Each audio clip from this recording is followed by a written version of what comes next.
Welcome to Perusing's Appraisers on Purpose podcast. Our podcast showcases inspiring appraisers and professionals from the industry who are leaders in their field. How did they get to where they are? What have they learned along the way? What can we learn from them? Your host is real estate investor, entrepreneur, and appraiser, Michael Hobbs. Well, here we are again. Hey, welcome. Thanks for joining us. It's Michael Hobbs here with Perusing's Appraisers on Purpose podcast. And once again, we have another just interesting and enjoyable and talented peer who's kind enough to share a little bit of their perspective and their whole path along the way. But before we do that, of course, you get to do what only you can do. And that is thank you not only for subscribing, but also liking the podcast. So you're definitely going to like today's conversation. But you doing that continues to send good signals out in the marketplace. And then it comes back in the form of more peers saying, oh my goodness, I had no idea you guys have been around for over 10 seasons.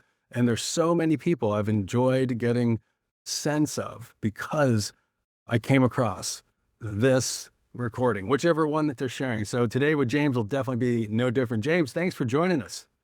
Yeah, Michael, I appreciate having me on. Yeah, I appreciate it, bud. So, hey, we want to know, man, were you born this way or how'd you get into the valuation and appraisal profession? I think, the longer I'm in it, I'm starting to believe that God did make me this way. Oh my goodness, God made you this way. Tell us about it. Yeah. So, I didn't wake up one morning and say I'm going to be an appraiser, but over time it definitely found me and, it's been a great career and I've been enjoying it. And I think the longer I'm in it, the more I enjoy it and the more I appreciate what it is.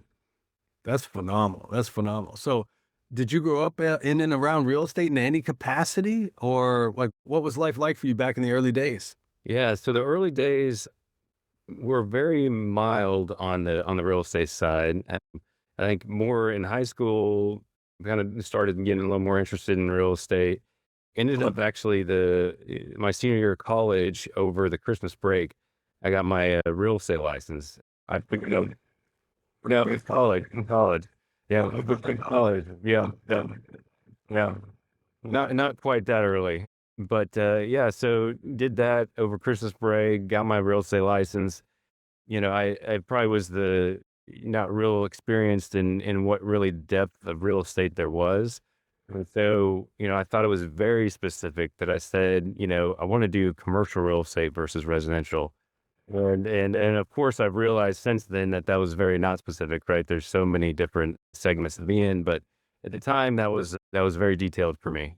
And so, yeah, I graduated from college and went to University of Kansas State, played football there, and a good experience, and then moved down to South Florida. Had a relationship with a broker developer of an industrial. Owned and operated numerous industrial properties as well as office properties, and wanted me to move down there and help him sell out some industrial condos that he had built. I had the privilege of doing that, and I graduated in '06. So, right before the GFC and, so I had the privilege of a front row seat to the GFC in South Florida, worked with him for a short stint, but, kind of as luck would have it, my second weekend there, I met an appraiser at church, and him and I became really good friends. His dad owned an appraisal firm there in South Florida. Things slowed down to a stop on the brokerage side, and I had just started, so they never really started for me. And my buddy there told me, look, if you want to talk about appraising, we'd love to have you meet the firm partners, and the rest was history. I got my license, started out appraising with them. And, our firm was focused in South Florida, Palm Beach and Broward counties. We dip into Miami if we had to, but we had a good amount of work in those counties, and it was good. I got to cut my teeth on kind of one of everything, right? I had a boutique firm, so it was more geography based, and really got a good experience and had fantastic supervisors. Two completely different personalities. One was very technical and a great person to learn from. The other one was more big picture, and so it gave me a lot more concepts to think through. And I think together that was just is a really good experience. Got with the GFC happening, right? There were times in South Florida where, I remember doing land appraisals in downtown Fort Lauderdale where there hadn't been sales for 4 years. And, so you're trying to essentially value a catching knife, right? And figure out where it's happening. I think I did a lot of, it was probably me and one other guy that in the market. He was in another firm, but the two of us probably did, 90% of all the fractured condos in South Florida during that time. Wow. Yeah, that was another experience of seeing how bad things can get. But I think it taught me a lot about sensationalism and being careful who you're talking to about market trends. Because I think, especially you talk about Fort Lauderdale land and, as an example, or fractured condos, there's a number of brokers that I would talk to and they say, look, I don't think I could give this away because buyers don't want it or owners don't want to carry it for the next 10 years that it'll take to get its value back. And then 3 years later, they're setting records again, right? So I think at the end of the day, there's sensationalism on both sides where, as an appraiser, it's really, our job is, we got to reflect the market, but also cut through some of that sensationalism. And, brokers are fantastic on a lot of things, but they kind of ride between conversations, right? And they may have a conversation that went really well, and then they may have one that maybe didn't. And it kind of, cutting through that and just understanding, where we are as a market as a whole, macro and micro dynamics together. That one way, definitely a lesson that's I've been able to kind of carry through with me. That's phenomenal. I mean, what a great way to get that type of exposure early on and to be in the crosshairs of what hopefully is a once in a lifetime experience. Right. I, I don't know, Michael. I think we've all lived through probably once in 100-year experiences, like every 6 months now. So I'm not sure, but yeah, you'd hope. It does sadly feel that way. I have to agree with you on that one. Wow. So, I mean, so first of all, kudos to you for going to church and, developing a friendship that turns into employment, especially during some of the worst financial times in the country. And then being able to join a boutique company that had more of a geographic focus. So I interpret that to mean that you had the benefit of being exposed to a lot of different types of assets and developing more of a generalist approach to property appraisal and valuation. Yeah, no, absolutely. It gives you a point of reference. I definitely, there's a value to specializing, which we'll get into. Kind of, I specialized a good bit since then. But, if someone's starting out as an analyst, I typically, and they're asking the advice on that, I would say, go for, someone as a supervisor that really wants to mentor you and teach you and train you, right? But also hold off on specializing until you have a point of reference of all the different components of value, the different portions of, how to look at something, right? So if you have someone I've run into this regularly on the alternative side, if someone's only appraised one property type, first of all, they have a problem with their demo, right? But, other than that, there's just a perspective of, excess land, surplus land. What do they do with it? What could be done with it? Things like that I think you just get a good benefit from when you've seen, I say one of everything. We know that's not true, but, as many property types as you can in kind of a compressed period. South Florida. So I was with this group for about 8 years. I got my MAI about 7 years in. Definitely highly recommend that. And then I was recruited to by another boutique firm, but a national specialty practice focused in seniors housing and healthcare. Yeah, so I was recruited by the owner of that firm and to open an office in the Palm Beach market. So opened that office, worked with our team on converting over some of our technology, recruited, was responsible for a lot of QA/QC, recruiting, that sort of thing. And then we sold the firm to Newmark about a year and a half later.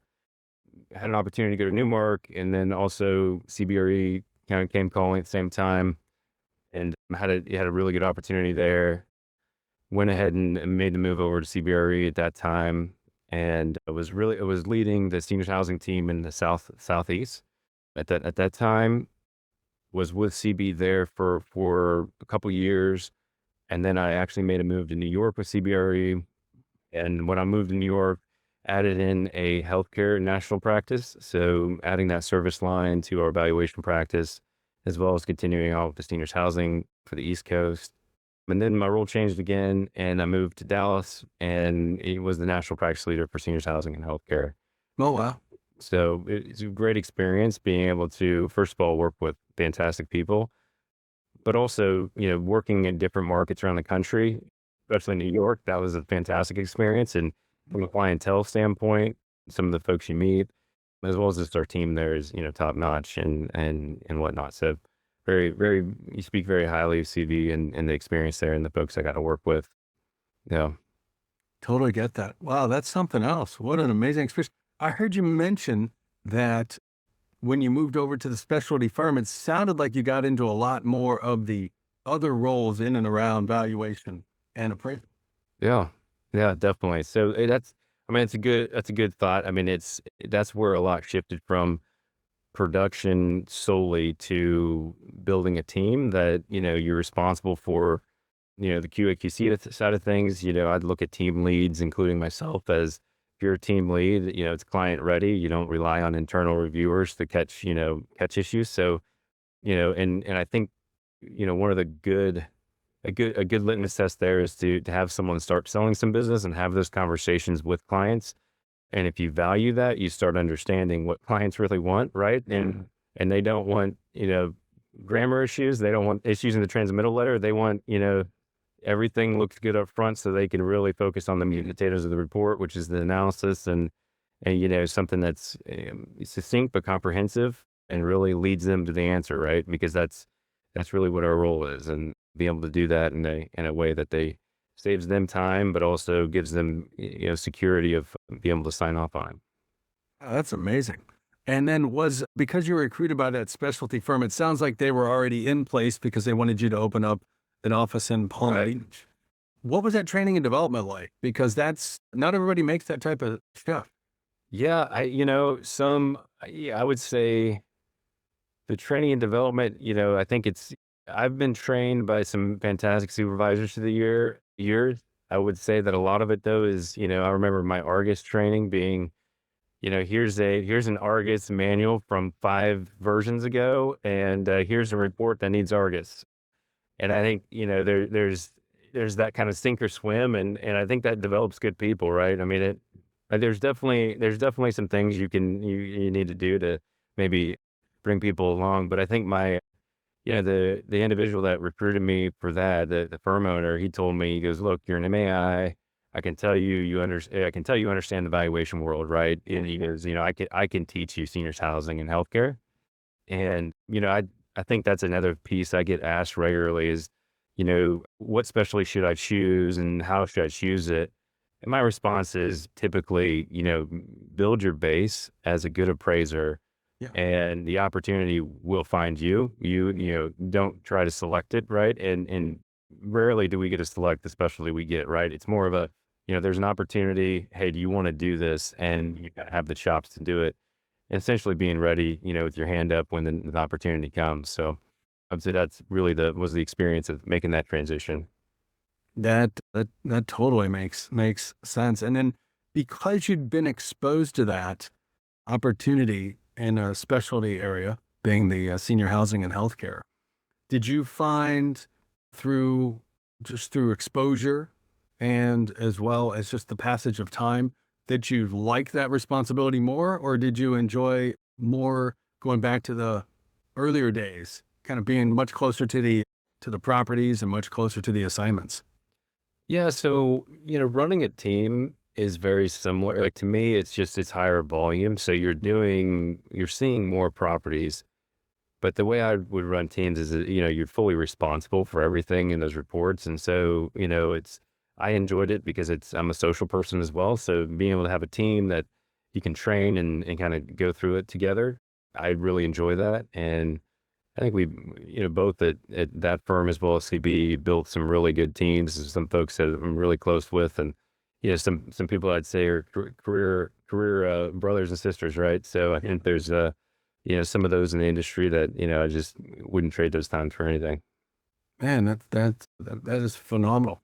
How did you when looking back and having these different roles of being a team lead and developing practice areas and then having responsibilities for parts of the country and then the national practice leader, how do you get development to actually be someone that can do that? Or do you just have to be born with the not a sense of the it as well as the EQ component to really be successful there?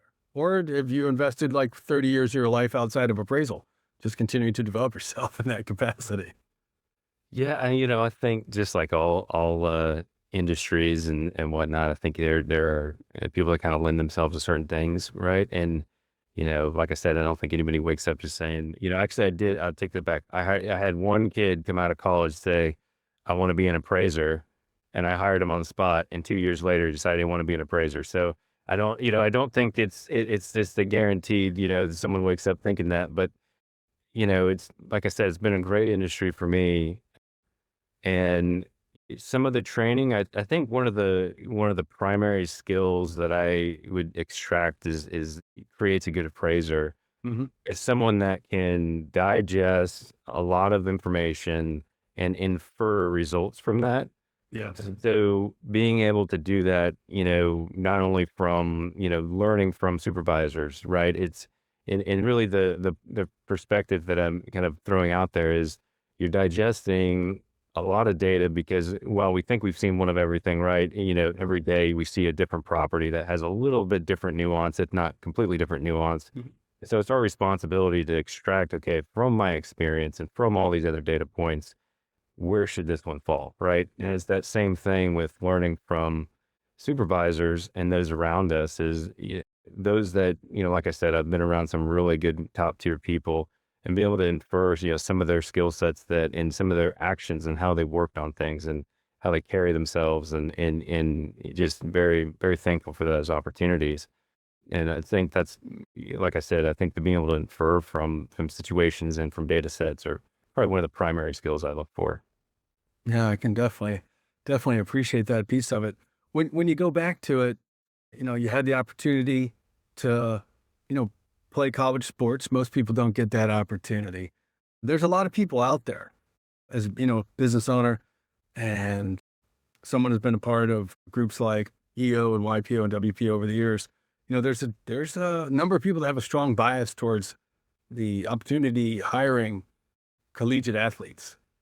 How do you reflect, you've been in the workplace for a long enough time now, and, see what you bring, who you kind of came into the workforce with versus people that you hire. Does that permeate your decision-making, or have you seen that approach? Or I've seen that approach. Yeah, no, that's sorry. I've seen that approach. I think, some athletes make really good teammates, right? I think I've seen more of a correlation there on the sales side of the business and more brokerage. Yeah, that seems to be a very big farming ground for the broker side of the business. Our side of the business requires a level and attention to detail that I'm not going to say is not typical of athletes, but the outgoing, if you're a type A outgoing and just can't get enough of meeting new people, you're probably going to also have a hard time sitting down and writing a detailed appraisal, right? So I think there's a balance there. And, kind of say that with some personalities can handle both, but, so I've hired some athletes. I've seen some athletes that are fantastic in the industry. I would say that business development evaluation is something that, because it typically starts out with a more analytical person, Sure. Business development's a tougher thing for a lot of appraisers to do. And so I think in just building relationships is not their natural proclivity. So I think there's that piece of it as well, of where you can, if you do have the attention to detail, but also can be outgoing and love meeting new people, there's a lot of green space. 80% of all businesses fail within 5 years, according to the U.S. Census Bureau. With so many roles and responsibilities that must be managed and have nothing to do with appraisal reports, is it any surprise that it's hard to keep up? Much less having a sense of peace, stability, and profitability that comes from growing your business? Given all of this, you might already be thinking about exiting your business one day. Don't miss the limited opportunity to work with Michael, a real estate expert and professional coach. He has worked with more than 300 owners and entrepreneurs to find their highest and best use by solving problems that reach their most important goals. Compress decades of learning into days by working with Michael.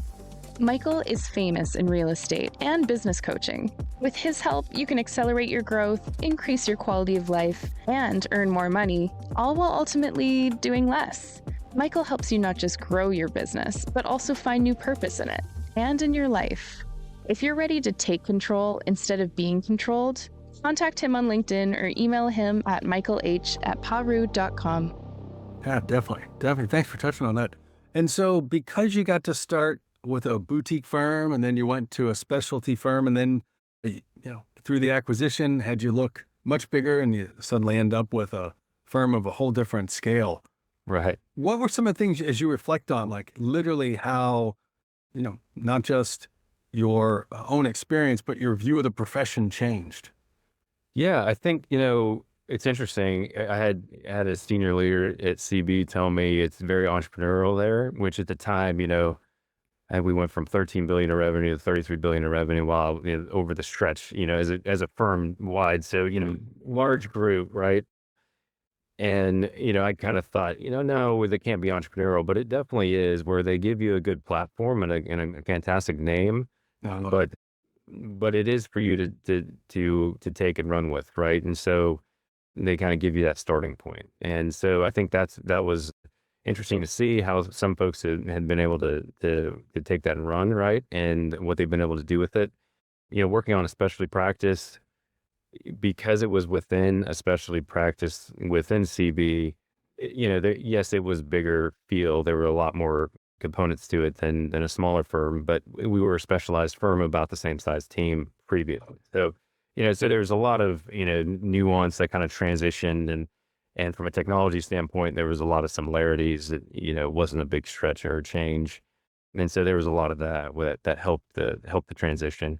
But like I said, I mean, you then are around being able to be in 3 different offices over my stint there and meet the folks there, kind of boots on the ground was great. It was a good foundation for me.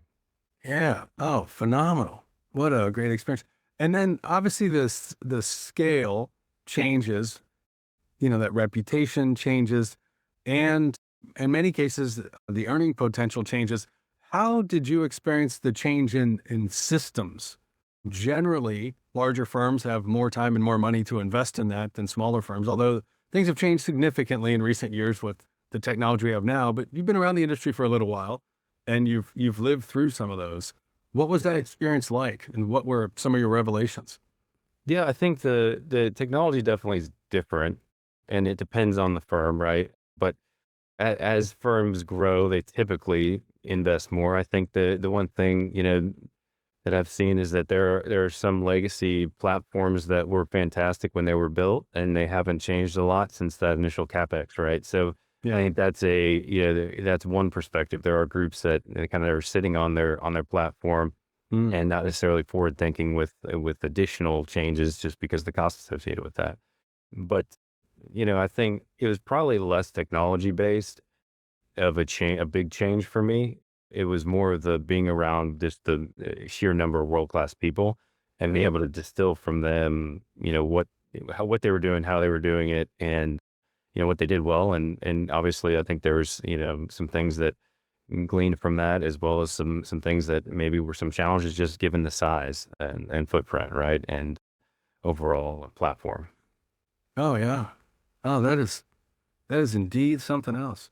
So, I mean, given the opportunity, what types of things, because you'd come as along as you had with a firm, it gets sold, and like you said, you were headed to Newmark, but then you're like, well, if I'm going to be headed there, I could look around, and I choose to go to a place like CB. What kind of conversations do you have with professionals, or thoughts do you have with yourself around moving from a specialty firm that's getting sold into stepping into one with a national or even international presence?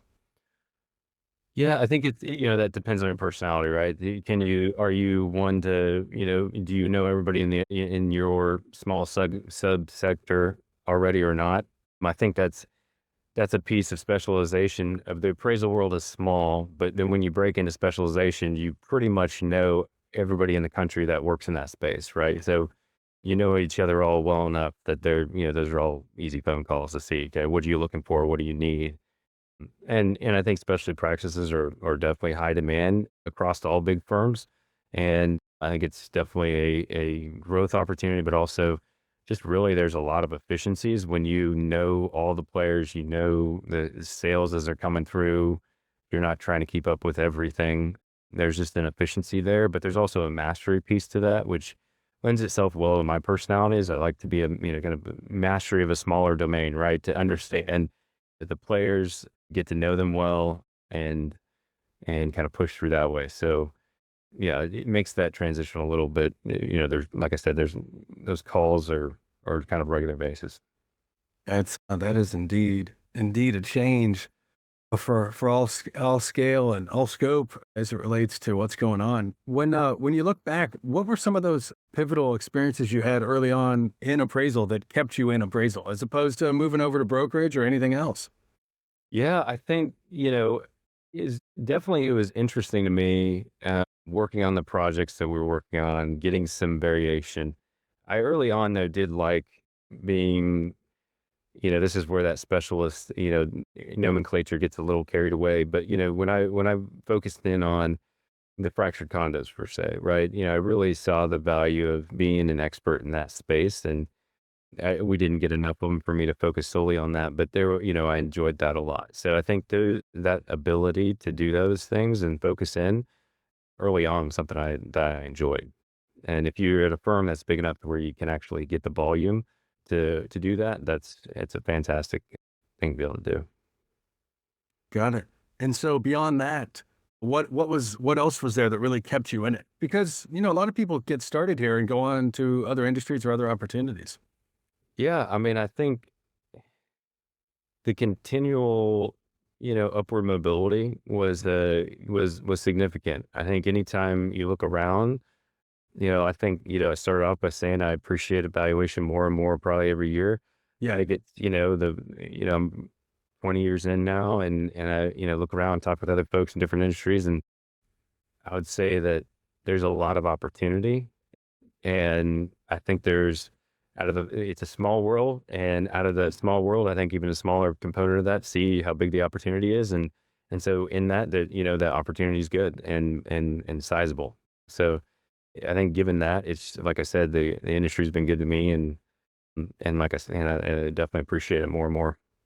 Yeah. And when you say like you continue to appreciate it more and more, what is the perspective that you have now or you've developed over the, recent years that you didn't have early on? Because some people, many people even we've talked with, they say to maybe even their own children, "Oh, I don't recommend you get in this profession." Right. But yet a lot of people are here and they're like, there's a lot of change going on and there's still an awful lot of opportunity. Yeah. And you keep talking about like the more and more piece. I'd love to have you share a little more about that. Yeah, I think, I talk with other folks that are 20 years into their careers and kind of look around at alternatives, right? I think alternative career routes, I think just the appreciation for what the appraisal world can offer for your family and what kind of opportunity there is. So you talk about, obviously the financial side of it, and really it gives you a lot of freedom that other industries don't, right? And it's easy to say when you're in the middle of writing a report and trying to get it out at midnight, right? It doesn't feel very free, but I think at the end of the day, there's a lot more there than, he's talking with an individual the other day that he actually had gotten out of it and gone to a more corporate setting, not direct writing reports. And he goes, I didn't realize how free I was because I could write reports anywhere, and he kind of went down this long list, right? And so I think just when you look at alternatives, there are very few people that I've talked with that just think they've nailed it on the right career. And I think that's where I look at this and go, look, objectively, there's a lot of good benefits to what we can do, but also being able to help folks on the appraising side and, take advantage of different personality traits and proclivities. I think that's very, very important to me. And, like I said, the kind of mastery personality trait comes out. Oh my God. And so you got an opportunity you shared about being with CB and then moving around the country with them. And if I'm not mistaken, you're still in Dallas, right? I am, yeah. So this is my, we'll see, final resting place. We, and my family, we've definitely settled down in Dallas and enjoy that. And it's been a really good spot for us. I Yeah. love that. Yeah, a lot of people like Dallas. It's obviously a lot of people like Dallas based on the stats. So if yes, on your not a migration data, demographic studies, what have you, it is definitely seeing a continued influx. And speaking of influx, you moved on from CB. What was your next opportunity? Yeah. So my next role, I moved over to BBG. Okay. And initially my role was to build and grow alternative practices. So, alternative practices being, think alternative assets being hospitality, seniors housing, healthcare, that sort of thing. And then on the services side was really alternative services right away, cost segregation, property tax. And so, immediately pulled over a seniors housing team, started building a cost seg team, recruited cost segregation, growing a right away practice. But pretty quickly working with our board there, realized that, look, we've grown very quickly. We need a national platform that's essentially integrated to support these national alternative practices. And so as part of that, my role switched to the COO, where I really was integrating the existing offices, which we had about 50 offices nationally, Wow. and then working in a national platform of how do our national practices fit within our framework. And so putting together a divisional leadership structure. So think, it's effectively, divide the country into six divisions from a geography base, as well as then having a seventh divisional leader of alternatives. And so that was the kind of the meat of what I was working on there. And then given that you're in that kind of role, you're very much in and around the valuation profession, but do you still know how to write a report, my friend? They extract that from you. I get them. I told you I had great supervisors. Oh, I told you I got great supervisors. I'll never forget how to write a report. Yeah, no, look, part of my role too was bringing over someone who's actually my first client, and he worked with me at CB, and I pulled him over to BBG to really grow our QAQC side of our business. And yeah, no, definitely, I've been very tied in with the technology side, which, as appraisers, it's funny we say technology, but we're really talking, Excel and a cloud-based system, right? So, the templating and designing and building out, what could be on the technology side of things. And so, yes, very, very tied in on that side of the world. But I don't think they'd let me forget how to write a report. Can't imagine. So it's not a tattoo, but it's almost like a tattoo. Yeah, yeah, definitely. Oh my goodness. Oh my goodness. Well, I mean, given everything you've experienced, I mean, you've pretty much been around all the industry. You got this new opportunity at BBG. Did that mean you had to relocate, or were you able to stay in Dallas? Yeah, so I stayed in Dallas. It was, good while it lasted, and I since moved on. So I moved on, had a year non-compete, called it a garden leave, right? And during that time, I had the opportunity to work on some projects and some things that I just kind of wanted to work on for a little while. Nice. Believe it or not, I was not writing appraisal reports during that. Congratulations. Some people would, other people would say, I'm so sorry to hear that you got out. Yeah. So, but then also I had the opportunity to really take some time and talk with different groups, right? And understand who's doing what, kind of what groups are thinking longer term. Had some really key drivers of kind of decision of where I wanted to go next. I think for me, really the ability to scale, joining a group that has an ability to scale, but also wants to understand, how to do things a little differently than has been done across the board, right? Then independent group, so independent of brokerage or capital markets, really more than brokerage. But then someone that's very forward thinking on technology. That was very important to me. Of a lot of folks, like I mentioned, have a platform in place, but where are we going? They don't treat AI like a buzzword, right? And it's more of a true roadmap of where are we going and how are we going to get there, and really what are we going to have when it's said and done, right? and which may sound very very normal, but it's not necessarily as normal as you think it is. And so I think, and then just really just good people to work with, right? I mean, I think those were some of the top of my checklist. And so I recently joined partner evaluation Oh, at Advisors, and in that, I can definitely go into a lot of what I'm doing here, but definitely checked off a lot of my boxes. that's phenomenal. And congratulations for finding that kind of opportunity. And kudos to Eric and the team for what they've built in a short amount of time. Yeah, absolutely. Yeah, what they've done is nothing short of amazing. So they're fantastic guys to be working with, and Mhm. yeah, just been a good fit. It's always great to hear that sometimes when you change the way you look at things, the things you look at change.